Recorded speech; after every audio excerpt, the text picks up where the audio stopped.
Hey guys, welcome back to the third video this week, day 3 of Dodge's Speed Week announcements.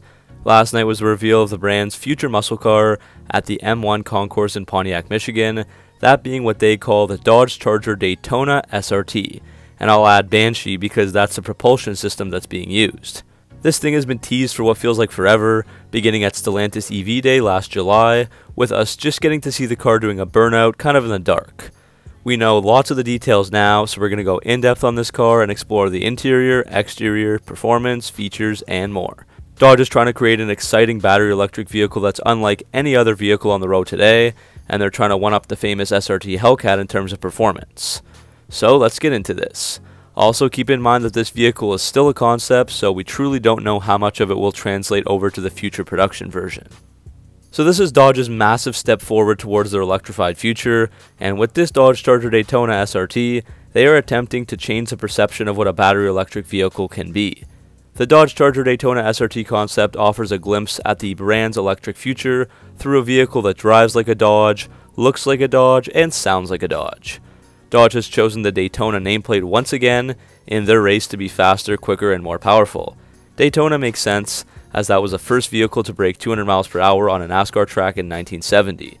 And that Banshee name again represents the new propulsion system, similar to how the Hellcat and Demon names represented their engines.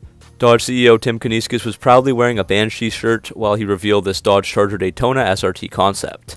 He spoke for almost 20 minutes, trying to convince the audience that EVs are a good thing and that we should all embrace them in the muscle car community. He also said, quote, "The Dodge Charger Daytona SRT concept exists because performance made us do it. Dodge is about muscle, attitude, and performance, and the brand carries that chip on its shoulder and into the BEV segment through a concept loaded with patents, innovations, and performance features that embody the electrified muscle of tomorrow." The Charger Daytona SRT concept can do more than run the car show circuit. It can run a blazing quarter mile, and when it comes to product cycles, it outruns Darwin. Charger Daytona does more than define where Dodge is headed, it will redefine American muscle in the process. End quote. So whether you like EVs or not, I find it very tough to find much wrong with this design. Put another way, it looks absolutely fantastic, blending a new modern look while adding pieces that pay homage to Dodge's muscle car past. The front end looks beautifully retro, calling back to that iconic 1968 Dodge Charger with a narrow but wide grille that features white illuminated lighting. And within the grille, finally we see the return of the Fratzog badge, shining bright red in the center.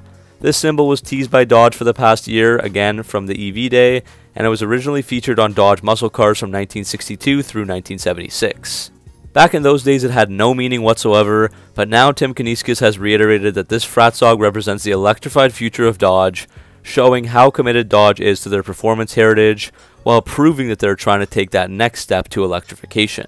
The design continues to unfold up front with what Dodge calls an R-Wing, which is one of 3 new patent-pending features that uses a unique pass-through design that connects the concept with the iconic Dodge Daytona name. This allows air to flow through the front opening, enhancing downforce and giving the car better aerodynamics. Carbon fiber intakes are found on both sides of the front and rear lower fascias to allow even more air to flow through. The car is finished in what Dodge calls Grays of Thunder paint. The side of the concept really reminds me of the side profile of the current gen Dodge Charger as well. Dodge says they gave the concept waterline tracks around the side to achieve a planted look while emphasizing the upper portion, keeping the visual weight up high. The muscular shape of the wheel fenders also provide a lot of visual width. It's almost like a wide body. Dodge chose to stay relatively simple with this concept, with the headlights hidden deep in the grille underneath the R-Wing and the door handles flush. Moving to the rear end, Dodge continues their racetrack look with a full-width square-shaped design, again throwing it back to muscle cars of the past. The rear gets a 3D illuminated Fratzog badge as well. My favorite part might be the awesome-looking Screaming Banshee fender badges, beautifully designed in brushed aluminum to announce the new propulsion system. As for what the car rides on, Dodge went with large 21-inch painted pocket wheels with diamond-cut faces, trying to stay aerodynamic with a turbine-like design. The center locks feature another red Fratzog logo, and 6-piston calipers peek through beneath those rims. Moving inside, we have a modern and lightweight interior with a driver-centric cockpit, giving it a very different feel from the past Charger and Challenger. The center screen is now 12.3 inches, the largest in a Dodge vehicle, and it angles 10 degrees towards the driver. The instrument cluster is 16 inches, and there's also an 8x3 inch heads-up display for additional info. The steering wheel gets a new design, thinner with a flat top and bottom. The center spoke of the steering wheel is not connected to the rim, so it gives the steering wheel a floating feel. Front and center is an illuminated red SRT logo. Paddle shifters are mounted in their usual position with the power shot button on the right and the drive mode controls on the left. The race-inspired seats are also very lightweight, featuring a perforated pattern of the Fratzog logo once again. The upper seatbacks have openings so they feel airy, but the bolsters don't look very substantial. And also the rear seats can fold flat to provide more storage space than any other previous Dodge muscle car. The instrument panel is slim with a similar mid-bolster design to the new Dodge Hornet. It's finished in ultraviolet with blue and silver accent stitching, and that carries to the console, doors, and seats. There's also an upper instrument panel that's one step higher to create some elevation. Found in the center console is a pistol grip shifter, so at least there's no dial or button for changing gears like in some of the other Mopar vehicles. The center console looks and feels very lightweight with a pass-through area underneath, and it also includes a jet fighter inspired cap that flips up when engaging the start button. Dodge has added what they call a parametric texture, using inspiration of the 1968 Charger grille on the interior. You can see this on the instrument panel, door, foot area, rear console, and more. The dynamic interior texture has a three-dimensional quality that bounces light and is reactive to the environment, and the lines radiate as they move rearward. Dodge is using what they call attitude adjustment lighting, creating a sweeping color path that runs across the dashboard, up the doors, and through the center of the vehicle. There's also some Daytona lettering in the far right corner of the dash, and a panoramic sunroof to give the cockpit an open air feel. Of course, being a concept, only the needed elements were included, so I really wonder what the production interior will truly look like. Now, unfortunately, we don't know too much about the most important part of this car, the performance. Tim Kuniskis and Dodge are still hiding that from us, so there is still something to be discovered over the next year before its release. We do know that this car will use an 800-volt Banshee propulsion system, and it will be faster than a Hellcat in all key performance measures. And one of the major components of that is the standard all-wheel drive system, which helps the capability and launching off the line. Dodge has a patent-pending feature called Erupt, which is their multi-speed transmission with electromechanical shifting. The Charger Daytona SRT concept also gets the PowerShot push-to-pass feature.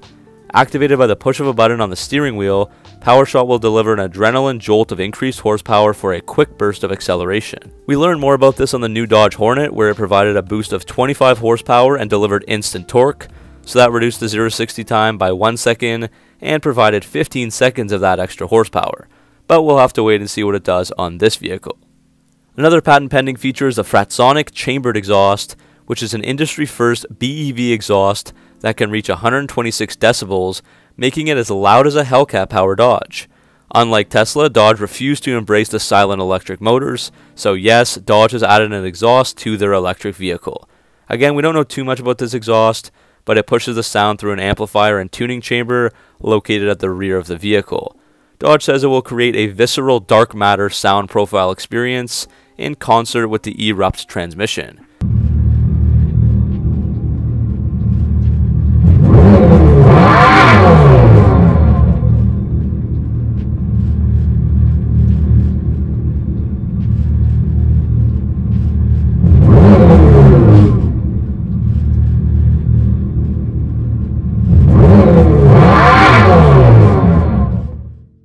You could hear a little bit of this at the reveal, and honestly it really didn't sound that good, definitely nothing like a V8. So that's it for this unbelievable new Dodge Charger Daytona SRT Banshee. Today's video is just going over all the facts and details, but I'd like to do another one soon sharing my thoughts and getting deeper into my opinions about this car. So what do you guys think of the vehicle? Let me know down in the comment section below. Obviously we don't know about the performance just yet, maybe they say it's faster than a Hellcat, but how about a Tesla? And what about the price? Lots of unanswered questions. I kind of think the interior is a bit too plain, and I'm not a fan of the fake exhaust note, but then again, who would drive a silent Dodge? I'm not fully accepting yet, as this vehicle represents the passing of the torch from Hemi and ICE to EV, which still doesn't sit right with me.